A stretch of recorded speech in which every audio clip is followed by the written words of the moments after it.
Okay, so I wanted to just throw this lesson in here because at the time of me recording this lesson now, I have actually pretty much finished all of the Liquidity 3.0 lessons and also the putting it all together 3.0 section that you're literally just about to start. But since I've done all of that, kind of two things. One, I don't think when I look back, I made it clear enough this part here on the entry model, okay? So when you go through the putting it all together, it probably becomes a lot more obvious in the actual trade examples. But we're gonna go through this now. I'm gonna really kind of drill this, the importance of this into you. And then also kind of what I think the common sort of mistakes will be, and we'll kind of go through that here. So essentially, within all these entry models that you've just been looking at in the previous theory lesson, what we've been saying is looking for where the liquidation occurs. And then what we're calling this is the PBL, the point before liquidation. Okay, so you've got another acronym to add to your toolbox, but it will really help to make this clear, okay? Because this thing is major key to the idea of what we're doing here, to these entry models, okay? So basically, when you get that liquidation, so this is when we had, right, the higher time frame leg to the left, you want to look for where was the zone, so if it's supply in this case, because we're bearish, where was the zone that caused that liquidation, right? The point before liquidation. That's what we're going to call it. And that's what you want to see get flipped, okay? Or at least fail, okay? Because sometimes it won't be a flip, it'll just be a moving up, and then you can look for the entry down here, okay? So we're always looking for the PBL to fail, the point before liquidation, likewise here, right? So if price comes down, gives you a chock, yes, we've had a liquidation, yes, maybe you've got an entry, but the PBL hasn't failed yet. So this is why you don't want to take this, because what happens is a lot of people go, oh yeah, I've got a liquidation now I've got a chock, now I've got an M1 demand or whatever, now I can get long, and then it just, just keeps going. Because what you want to see is this go, and I'm going to talk about this in the next slide so we can make this a bit clearer. But essentially, going forward, this level here is what we refer to as the point before liquidation, right? The zone that causes the liquidation, and we just refer to that as PBL. So you're about to watch a ton of trade examples in the walkthroughs in the next section, in the putting it all together 3.0 section. But when I recorded that, I wasn't referring to this with the name of PBL. I just called it, the supply that caused the liquidation, just so you're aware. But going forward now, we'll be consistent. We'll call it PBL, okay? So kind of the common mistakes, we'll go through these one by one. And again, I want to caveat all three of these.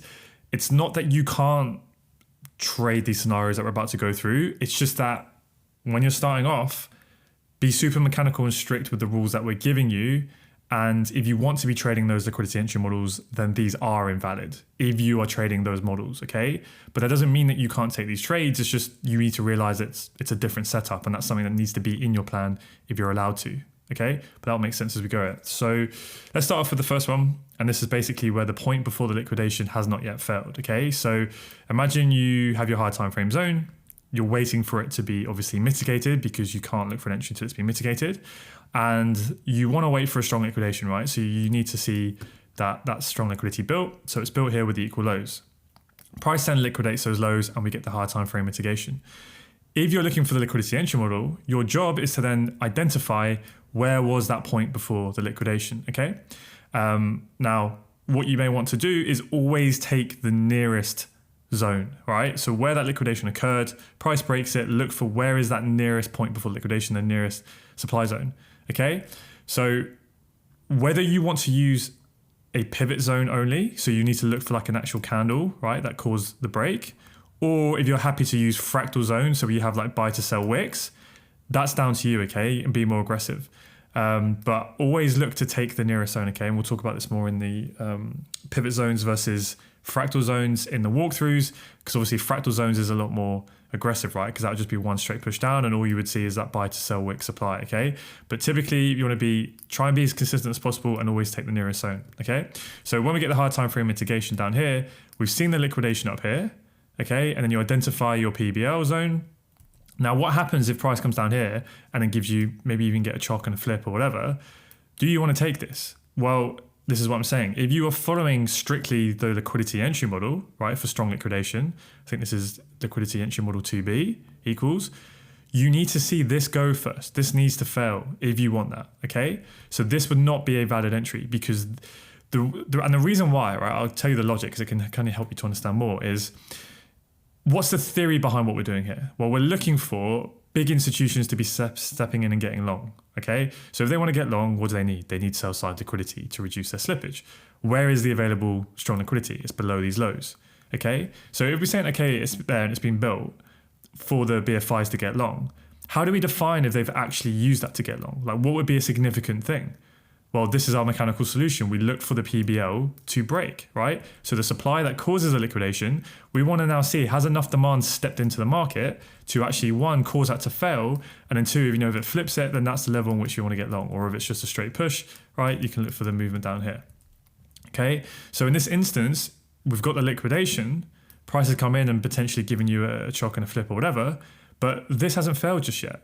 So if you're looking for that entry model, you need to wait for this to go, otherwise this isn't an entry.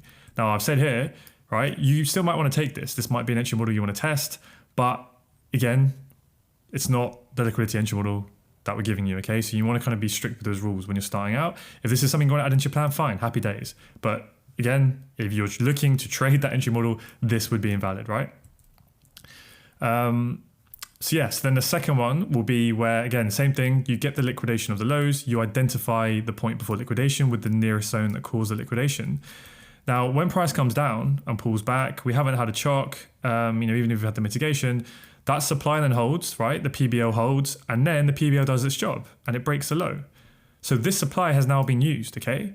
So remember when I said back here, what was the idea that we're trying to do? We're trying to see, do BFIs use that sell side liquidity to get long into the market? Well, if there was the sell side liquidity available here, price then taps into it, right, into that available pool, and it uses those orders. And then what happens? Then it fails to break the PBL that caused the liquidation, and then the PBL does its job and causes a break of that low. Well, then this PBL has been used, the supply has been used. So at this point here, when you see the break of that low, if, and this is a big if you are trying to use a liquidity entry model and you need to see a strong liquidation before you're happy to get involved from this higher time frame POI, then you need to see it all over again. You need to start from scratch. You need to see new liquidity be built down here, because this liquidity has been used, the PBL held and did its job.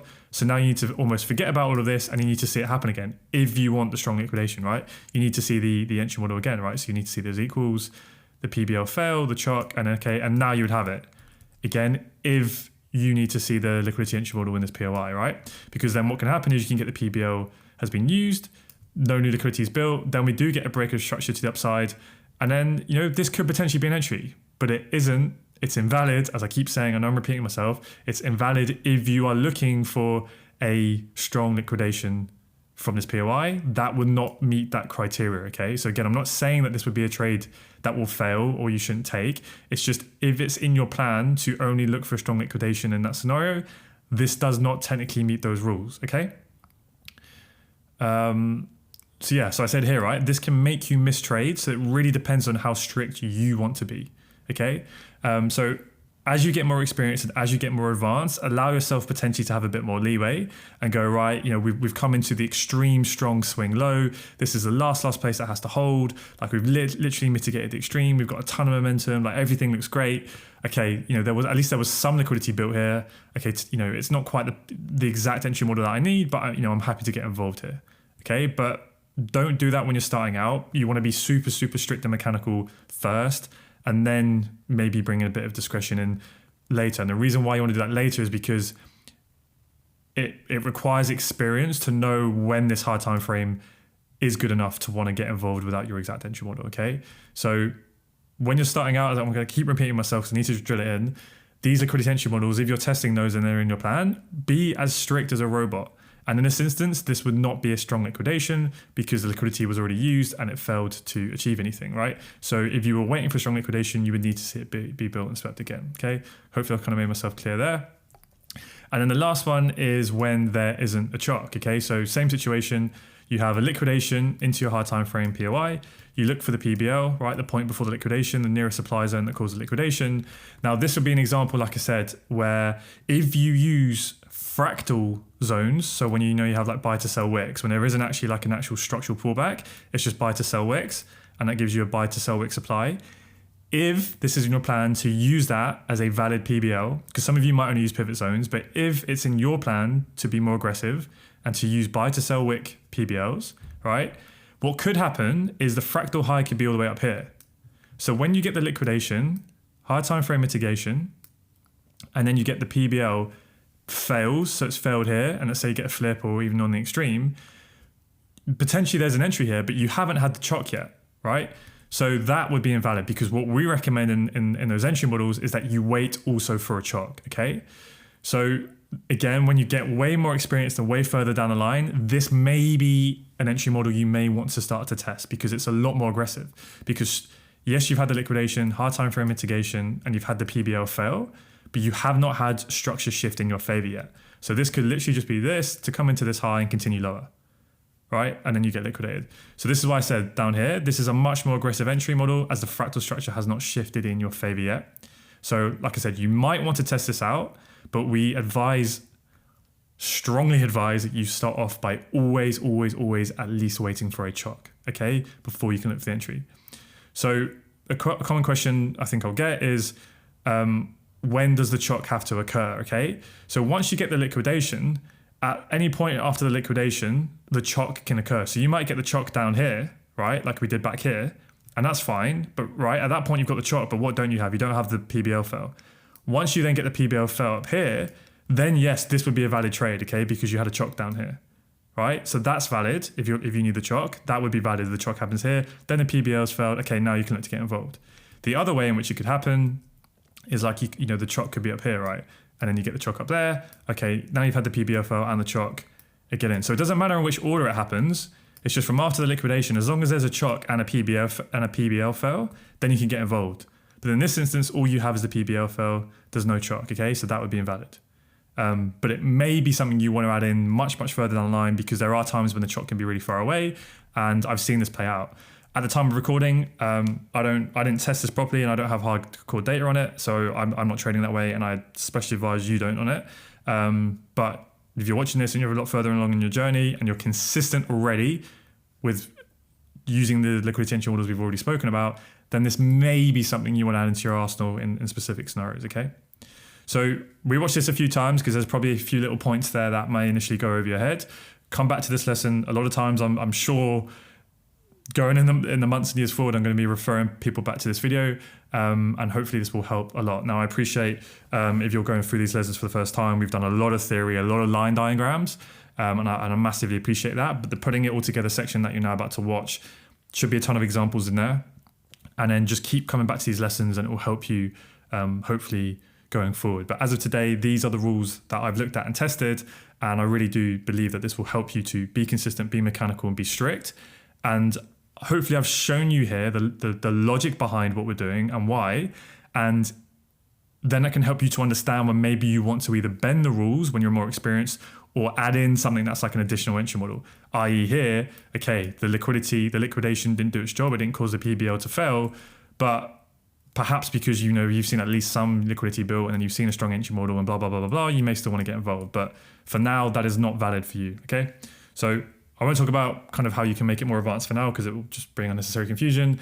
Let's dive into the putting it all together module, and we'll go through tons of examples and just keep referring back to these diagrams. And yeah, hopefully it should help. So let's take a look at an example on the charts. And I think this one is, well, yeah, a really good example of how you can easily get caught out if you don't have the deeper understanding that we now have, right, with these liquidity entry models. So not going to go too in depth in sort of the setting up the higher time frame idea, but essentially we are bearish on the 4-hour chart. We've had a swing pullback and another break of structure just about. So we're now trading within this 4-hour range. Not the most convincing breaks of structure, right?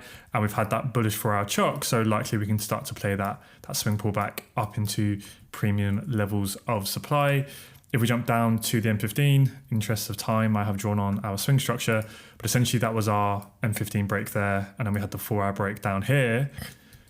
So the swing range we have for the M15 is this low here and this high up here. After those breaks of structure, what's a really good sign that the swing pullback may be starting? Well, we can see that internal structure break. And if we look here, right, we had that bearish internal order flow in that structure, and now we've had a clear bullish IBOS to the upside. So now, because we have that, it's, well, I don't want to say very, but pretty damn high probability, right, with the frameworks that we use to start to play that swing pullback, right? Where this now becomes our strong internal low that broke the high. So if we want to play that M15/4-hour swing pullback, we've now got our bullish IBOS. This now becomes our strong internal low. Let's look for some M15 POIs to potentially trade from, right? So whenever I look for my POIs, I tend to just kind of start from the extreme, because typically that's going to be the highest probability, and look for the unmitigated extreme. Well, that's clearly mitigated.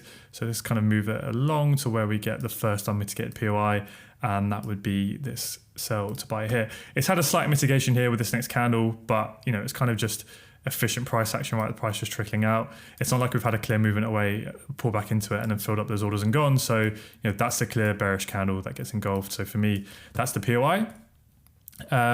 So that obviously led to an IBOS. So we know it's an institutional zone because it led to a break of structure. What's the next thing we can check? The next thing we can check is if it is a flip zone. So what do? We look left and we see where did that pivot in price, that pullback start from? That would be it. What did that react from? Do we have an unmitigated supply zone? Yes, we do. Okay, so this is your M15 supply that obviously led to the bearish IBOS here. Price came into that supply, it reacted, it moved to the downside, right? But it failed to do its job. It failed to form a lower low, failed to break structure, and then price broke and closed above the reaction point there. So technically your flip is anywhere from the top of the reaction to the bottom of the reaction, right? And that would be your supply to demand flip range. But we have just refined that to the single candle pivot zone. Okay, so bearish candle that's engulfed by the bullish candle leads to a break of structure. So now we know it's an institutional zone. Then we look left to see if there's a reaction from an unmitigated supply zone. Yes, makes sense. So we have a flip zone. What's the next thing we can look for? Did it sweep liquidity? Yes. All right, it's a subtle one, but you see how price pulled back, then broke the high, then came down and swept the low. So now we also have a sweep flip, even better. And it's unmitigated extreme and it's well priced. And we have a structural low there in front of it. So some potential leg inducement for this POI. So that's a pretty decent zone. But we also have this one above, right? This bearish candle here that also led to the break of structure. So just clear sell before the buy that gets engulfed there by the thrust candle. So two POIs there. Bottom one has a lot more going for it. It's a sweep flip, has inducement, unmitigated extreme, better priced. This one doesn't sweep liquidity, doesn't have any inducement. It did lead to an IBOS. Whoops, did it flip? Well, how do we know that? Let me just move this out of the way for a second.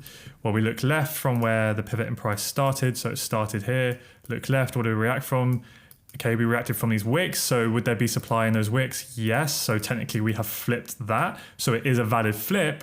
But if you're trying to judge it based on probabilities, the best flips are going to be ones that actually flip a fully unmitigated pivot POI, right? And the reason is because in here, there should be a ton of orders, right? It's a fully unmitigated zone. So when price comes in and fills those orders, but then demand is strong enough to overpower all of that, that's a pretty good flip zone. Whereas here, it's only flipped the wick. So there's not going to be a lot of supply in the wick because if you actually look at the pivot zone, right, that was already mitigated back there. So this movement filled up a lot of the orders that then led to that movement. So we can say there's probably not a lot of supply left in the zone. It's mitigated. So really, that's just another question mark about how high probable is this area, right? How much supply did this zone really overpower? So for me, it hasn't really got a lot going for it other than it just broke there. So does that mean you shouldn't trade from it? Well, that's up to you, your risk tolerance and how much confluence you like. For me personally, especially in this sort of specific scenario, because we've just broken the M15 and the 4-hour lows, we've essentially kind of taken those, not really equal lows, but somewhat of a liquidity sweep there. But more importantly, we've had a clear shift in internal structure, a lot of momentum. This is around 7 a.m. GMT, so Frankfurt Open, European volume kicking in. Typically, price isn't always going to pull back that deep to get you that pullback. Sometimes it will literally just tap and start to fly at the start of the move, okay? So I'd personally be happy to trade from either of those POIs. So if this was a live market, I would set my alerts on both of those and then wait for price to come in. So we get our M15 mitigation. Let's just bring this back a little bit and drop down to our execution time frame, which in this case is going to be the M1. And my POIs aren't showing, which is great. Let's make sure it should appear. Let's see. Okay, cool. So set your alert on your POI and wait for price to come in. Now remember, there was no inducement in the leg, right? One straight push. So what do we need to see for the liquidity entry model? We need to see a strong liquidation occur on the way back. So wait for our alert to go off. Okay, now we've got our mitigation. So if we need to wait for our liquidation, is there any strong liquidity that's been built and swept yet? Well, I can see it up here, it's a bit far away, but we have these equal lows, right? Price clearly came up, moved away, nice spacing between them, came back into that low, reacted, pushed away. That's definitely going to induce market participants to trade at that level, all right? And then those equal lows get liquidated. So if we draw our liquidation point across, okay, we can see there we get that liquidation. So how do we know if BFIs are using the liquidity below those lows there, the sell side liquidity, to enter their positions long and get long? Well, how do we know that? How do we say how nearby it is? Well, that's why the mechanical solution is to look for the PBL. What caused the liquidation of these equal lows, right? The liquidation occurs here, so we have to look up, and that would be your PBL, right? So some of you might want to mark these different color or something, or map it a different way to your normal zones, but that would be the PBL, okay? So we need to see that fail, as we know, for the strong liquidation entry model, right? Now, if you didn't have that sort of deeper understanding, or you went strict with that entry model, potentially you can now have a trade, because you might say, well, we've liquidated these equal lows, so that's a strong liquidation, true. We've had our medium time frame mitigation, good. V-shaped reaction, so just momentum coming in, that's what we want to see, that initiation out of the range, okay, good. We also have a chock, okay, good. And what also do we have? We also have a flip, right? We've got your M1 supply there. Price comes into it. There's a slight reaction, and then you get the chock, okay? So on paper, what do we have? We have strong liquidation, medium time frame mitigation, flip, and a chock, and a V-shaped reaction. So everything is there, and then you could potentially want to get long. And this is where I've been caught out loads of times in the past, and I will go, right, there's your trade. And then what happens, now we know the PBL holds, and you end up taking that loss. And that's why basically we recommend you use that in a century model. It is a bit more conservative, but it can really help you to avoid losses in these scenarios. But what's the logic behind it? We know that strong liquidity is going to build below those lows. So we think that BFIs could potentially use that to get long. But the way in which we know that they've used that liquidation to get long is we want to see the supply that caused the liquidation to fail, the point before liquidation to fail. And it doesn't, so it can potentially avoid you taking these sorts of losses. Okay? Now, I'm going to keep caveating that. At some points, if you have the high time frames are amazing, they're perfect, super high probability, higher time frame POI, you've built the story, we've literally mitigated like the refine extreme within here, it's all systems go. That's when you might want to be a little bit less strict with your entry model, okay? But when you're bringing in discretion or bending your rules like that, use that for when you're more advanced and further down the line. When you're starting out, which will be, or trying to get consistency, which is probably the majority of you watching this, be super strict with this stuff, be mechanical. And there's a good argument to say, always be a super strict and mechanical, because if you're going to be doing this at scale, i.e. risking 100 grand or whatever on a trade, if you're trading 7 or 8 figure accounts, do you really want to be second guessing or thinking, should I take this? The PBL hasn't failed? Probably not, right? You want to be mechanical each and every time. But yeah, this was just a good example where before you could go, right, strong liquidation, medium time frame mitigation, chock, flip, V-shaped reaction, and then you wonder why you've taken a loss, okay? Now, this isn't always going to happen. Sometimes, right, price is going to come up and it's going to come in and go, and you're going to kick yourself and wish you're in a trade. That's just trading, right? The more confirmation you wait for, sometimes it's going to help you, sometimes it isn't. But over a large sample size of trades, you will test this to see if it gives you the edge.